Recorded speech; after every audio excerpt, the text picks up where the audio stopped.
Happy New Year! Para sa ating mga Pilipino, isa sa mga pinaka-importanting holiday ang New Year. At kitang-kita yan sa kung paano natin ito sineselebrate.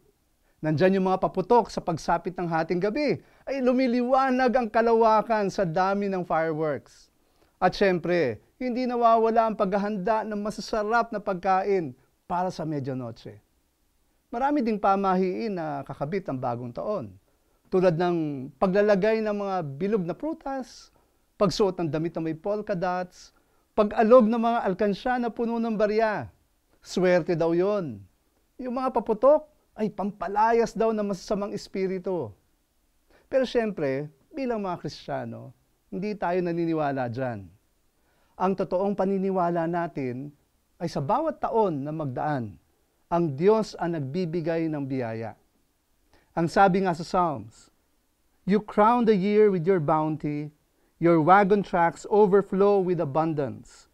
The pastures of the wilderness overflow, the hills gear themselves with joy. The meadows clothe themselves with flocks, the valleys deck themselves with grain, they shout and sing together for joy." Ang bagong taon ay isang pagkakataon para magpasalamat tayo sa Diyos sa kanyang kabutihan sa taong nagdaan at magpahayag ng ating pagtitiwala sa Kanya sa taong hinaharap. Pray tayo.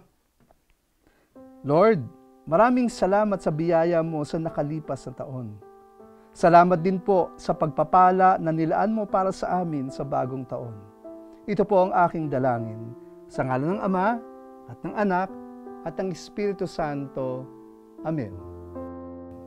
Maligayang bagong taon sa inyo.